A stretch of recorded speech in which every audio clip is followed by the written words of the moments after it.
In this video, I'm going to show you 5 common iRacing habits and how they're slowing you down. One of the biggest killers in iRacing is brake dragging, and a lot of people do it unintentionally.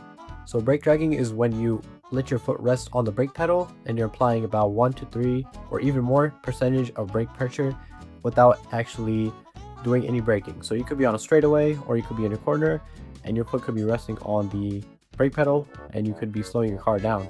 So the way to check for this is to check your telemetry. So you can use iRacing while you're driving, or you can use something like Garage61 or other kind of telemetry analysis tools. And you're going to be looking to see if there's a red line or whatever line you have on your brakes, and seeing if it just rises above the bottom of the actual graph. Or you can just look at the number, and if you guys see 1, 2, 3, or 5, whatever percentage while you're on the straightaway, then you know you're brake dragging. So a little bit of braking can definitely kill your speed on the straights. And you'll also notice that your car feels a little weird, a little sluggish through the corners. You might lose top speed and your car might feel more unstable than usual. So pretty much what you gotta do to fix it is go into your settings and increase the braking threshold percentage by maybe like 5 to 10%.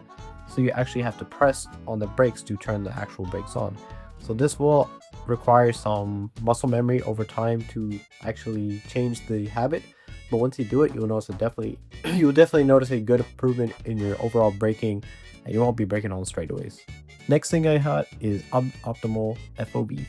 So when you're driving a car for the first time on iRacing, the FOV you have as default might not be the best one for actually driving that car.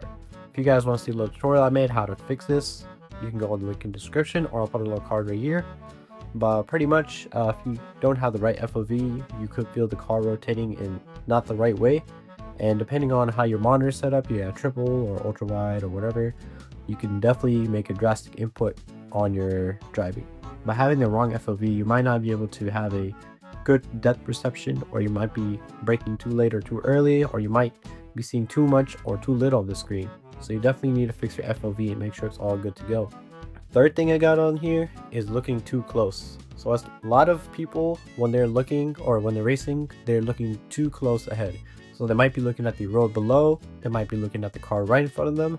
And yes, it's okay to do it from time to time and just to make sure see what's going on in front of you. But majority of the time, you want to be looking at the next corner ahead and trying to, let your muscle memory do the rest of the driving. So in this footage, you guys can see that the actual driver, the professional driver, is looking way further ahead than the beginner driver. And this allows you to not only manage your battle with your periphery, but also lets you mentally plan ahead for the next corner, which makes you faster. It may take some time to get used to it, but once you got it, it makes a world of difference. So number 2 on this list, I got overlapping of the gas and the brakes. So this is very similar to the brake thing.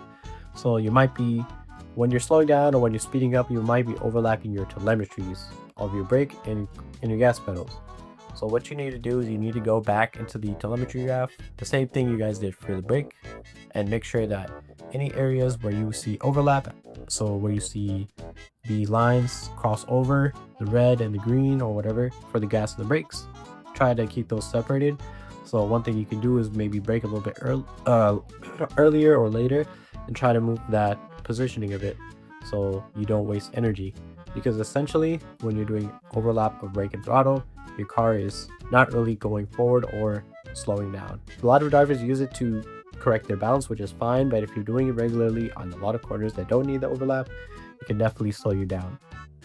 I have a video linked in the description below on Garage61. This is a tool you guys can use to actually check your telemetry and make sure everything's good, and I have that linked in the description below. So the last one, this is a little bit of a pet peeve of mine. I see people do it and some people can get away with it, but it's trying to get into a race without actually learning a track. So I see a lot of people jump into a race without any practice. They don't know any of the corners, they don't know the spots to overtake, they don't know how to maximize the track limits. And I think that's very detrimental to your overall progression as a driver. It's important to put in hours and actually try to understand the track and how your car interacts with it. You can also look at track guides and other informational items on the track. You can look at pictures of it, but don't try to go into a race blind. I feel like that's a bad habit. Couldn't be me. If you guys disagree with that, obviously comment that below. But yeah, that's what I got. So 30 minutes or an hour of training before you actually get to a race can definitely make a world of difference. That's pretty much it for this video. If you guys have any other recommendations on videos you guys want me to make, please leave that in the comment section below. But other than that, I'll see you guys in the next video. Peace.